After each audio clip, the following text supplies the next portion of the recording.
सुंदरवन के जंगल में लाडो चिड़िया अपनी माँ टुनी चिड़िया के साथ रहती थी। टुनी चिड़िया पक्षियों के घर में काम करती थी और उससे जो रुपए मिलते थे उनसे वो अपना घर खर्च चलाती थी। राखी का त्योहार रक्षाबंधन आने पर वह राखी बनाकर बेचा करती थी, जिससे उसे कुछ ऊपर की कमाई हो जाती थी। माँ, तुम्हारी तबीयत ठीक नहीं है, फिर भी तुम राखियाँ बना रही हो।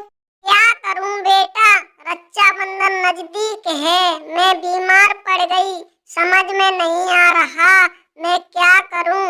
अगर राखियाँ समय पर नहीं बनी तो मैं क्या बेचूंगी। तुम दवा खाकर आराम करो माँ, मैं राखियाँ बनाती हूँ।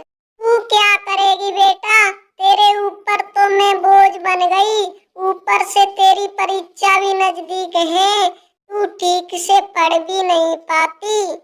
बस करो माँ, तुम में बस यही तो एक कमी है, तुम बहुत ज्यादा ही सोचती हो। अब मैं आपकी एक भी बात नहीं सुनूंगी। चलो उठो और चुपचाप दवा खा लो, आराम करो। अच्छा मेरी माँ, ठीक है, मैं दवा खा लेती हूँ। लाडो चिड़िया अपनी माँ को दवा खिलाकर सुला देती है और वह खुद राखियाँ बनाने लगती है और वह राखियाँ बनाते बनाते वो वहीं सो जाती है। अगले दिन सुबह लाडो चिड़िया उन्हीं राखियों को लेकर बाजार में बेचने के लिए जाती है। राखी आ गई, राखी, रंग बिरंगी राखी। अभी वहाँ काली कौवी आती है और उससे राखी मांगती है। अरे चिड़िया, मुझे राखी दिखाओ।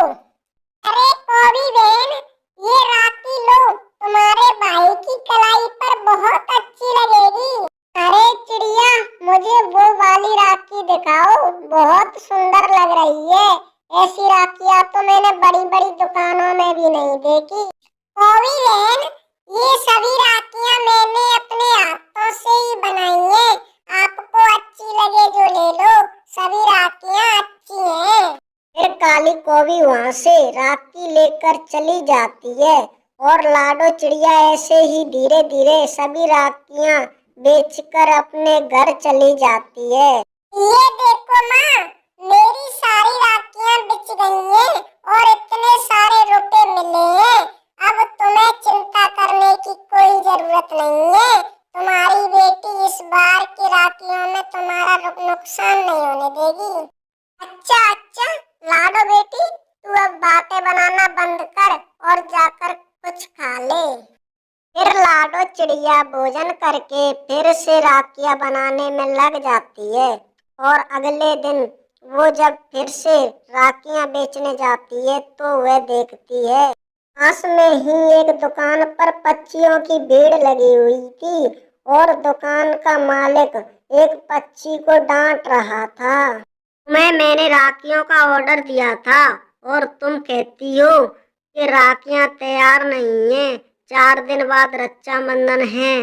बताओ अब मैं अपनी दुकान पर क्या बेचूंगा।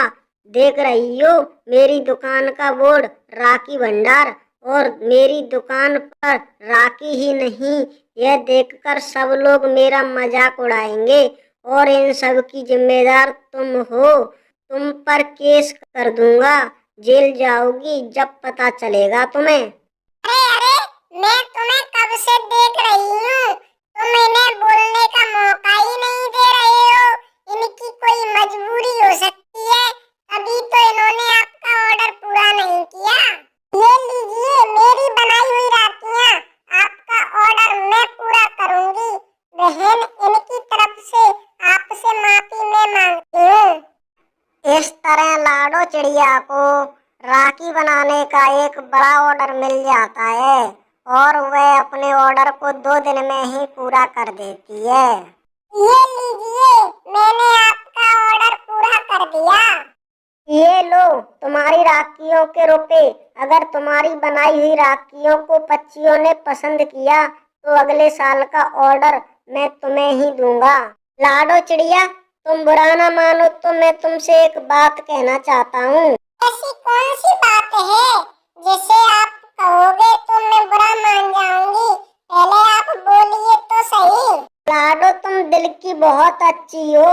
मैं तुम्हें अपनी पुत्र वधू बनाना चाहता हूँ। अगर तुम्हें ऐतराज ना हो तो इस रक्षाबंधन पर मैं अपने पुत्र की सगाई तुमसे करना चाहता हूँ। मेरा बेटा एक बड़ी कंपनी में जॉब करता है। ये देखो, ये है मेरे बेटे की फोटो। लाडो चिड़िया फोटो देखकर शर्मा जाती है। मैं समझ गया, तुम इस रिश्ते के लिए तैयार हो। लेकिन ऐसे नहीं, शादी के लिए मुझे माँ से आज्ञा लेनी होगी। फिर लाडो अपने घर जाकर सारी बात अपनी माँ को बताती है और फिर टुनी चिड़िया अपनी बेटी का घर बसाने के लिए तैयार हो जाती है और इस तरह लाडो और चिड़ा कबूतर की शादी हो जाती है। फिर लाडो चिड़िया विदा होकर अपने ससुराल चली जाती है और खुशी खुशी अपने पति के साथ अपनी जिंदगी बिताने लगती है। टुनी चिड़िया कालू कौवे का नाम सुनकर थोड़ा डर जाती है और टुनी चिड़िया अपनी बेटी लाडो चिड़िया को लेकर वहां से उड़ जाती है। वाह भाई वाह, टुनी चिड़िया ने तो इस बार कितने सारे घर बना लिए हैं और अब ये सब घर मेरे हैं। अब मैं सारे घर पक्षियों को बेच दूंगा। मैं कितना अमीर हो जाऊंगा और रानी कौवी भी मेरे पास आ जाएगी। लाडो बिटिया, इस बार भी हमारी सारी मेहनत बेकार गई। लगता है इस बार हम व्यापार नहीं कर पाएंगे। हम दोनों ने मिलकर कितनी मेहनत से यहाँ पर कितने सारे घर बनाए थे और उस कालू कौवे ने हमारे सारे घर हथिया लिए। मम्मा, ऐसा पता होता कि वे पेड़ कालू कौवे के पूर्वजों के हैं तो फिर हम कभी भी उस पेड़ पर घर नहीं बनाते। हाँ लाडो बिटिया, हम क्या कर सकते हैं। लगता है इस बार हमारा व्यापार हमारे नसीब में नहीं है। दूसरी तरफ कालू कौवे ने टुनी चिड़िया के बनाए हुए घरों को ढेर सारे गेहूं के दानों में बेच दिए होते हैं। सभी पक्षी अपने अपने घरों में आराम से रहने लगते हैं। कुछ ही देर में आसमान में काले काले बादल छा जाते हैं और थोड़ी देर में बारिश होना शुरू हो जाती है। टुनी चिड़िया का घोंसला काफी कमजोर था, इसके कारण टुनी चिड़िया का घोंसला तेज आंधी और बारिश में टूट जाता है और टुनी चिड़िया व लाडो चिड़िया बारिश में भीगने लगती हैं। लाडो बिटिया, कितनी तेज बारिश हो रही है। अगर इसी तरह बारिश होती रही तो लाडो बिटिया तुम बीमार हो जाओगी। मुझे कुछ तो करना ही पड़ेगा। हाँ मम्मा, अगर ये बारिश ऐसे ही होती रही तो मैं तो बीमार पड़ जाऊंगी। इस बार बारिश का पानी बहुत ही ठंडा है। चलो लाडो बिटिया, अब हम यहाँ से दोनों चलते हैं और बारिश से बचने की कोई जगह ढूंढते हैं। टुनी चिड़िया और लाडो चिड़िया वहां से चली जाती हैं। फिर टुनी चिड़िया और लाडो चिड़िया काफी देर तक बारिश में इधर उधर घूमती रहती हैं, लेकिन टुनी चिड़िया को कहीं पर भी बारिश से बचने की कोई भी जगह नहीं मिल रही होती है। इसके कारण टुनी चिड़िया और लाडो चिड़िया हार मानकर एक पेड़ पर बैठ जाती हैं। हाँ माँ, हम तो वापस पेड़ पर आकर बैठ गए हैं। हमें तो कोई जगह नहीं मिली। लगता है आज हमें रात बारिश में भीगना ही पड़ेगा। फिर अचानक से टुनी चिड़िया के दिमाग में एक उपाय आता है और टुनी चिड़िया अपनी लाडो बिटिया से कहती है, लाडो बिटिया, तुम अभी यहीं पर बैठो और मैं थोड़ी देर में आती हूँ। यह कहकर टुनी चिड़िया वहां से चली जाती है।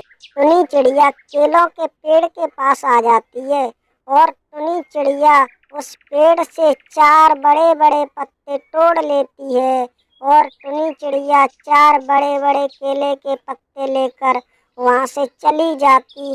कुछ ही देर में टुनी चिड़िया ने केलों के पत्तों से एक बड़ा सा छपरा बना लिया होता है और टुनी चिड़िया और लाडो चिड़िया उसी छपरा के नीचे बैठे हुए होती हैं।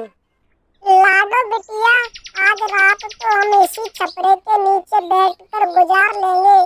कल सुबह तक बारिश रुक जाएगी और उसके बाद हम किसी पेड़ पर एक नया घोंसला बना लेंगे। उसके बाद उसी घोंसले में रहेंगे। वहीं दूसरी तरफ कालू कौवे के दादाजी कालू कौवे से मिलने के लिए जंगल में आते हैं। वे कालू कौवे को इधर उधर ढूंढ रहे होते हैं। कालू कौवे के दादा भी कालू कौवे को ढूंढते ढूंढते टुनी चिड़िया के छपरे के पास आ जाते हैं और वे टुनी चिड़िया से पूछते हैं, बेटा कालू कौआ कहाँ रहता है? मुझे कालू कौवे से मिलना है। आपको कालू कौवे से मिलना है? क्या आप कालू कौवे के दादाजी हैं? हाँ बेटा, मैं कालू कौआ का दादाजी हूँ। तुम मुझे बता सकती हो क्या कालू कौआ कहाँ रहता है? अरे, उस पेड़ के नीचे कालू कौवे के दादाजी की कब्र है। तो कालू कौवा के दादाजी तो मर चुके हैं, तो फिर ये कालू कौवे के दादाजी कैसे हुए? फिर टुनी चिड़िया कालू कौवे की बातें दादाजी को बता देती है। अरे बेटा, मेरा तो कोई भी पेड़ नहीं है। कालू कौआ तुमसे झूठ बोल रहा होगा।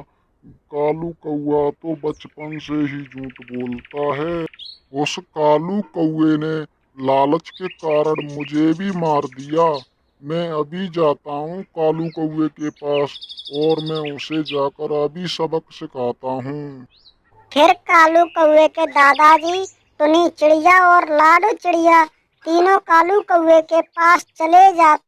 दादाजी आप यहाँ? क्या आप अकेले आए? दादी जी को साथ नहीं लेकर आए?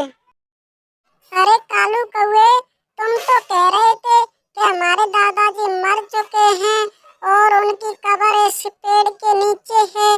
देखो, आपके दादाजी तो जिंदे हैं।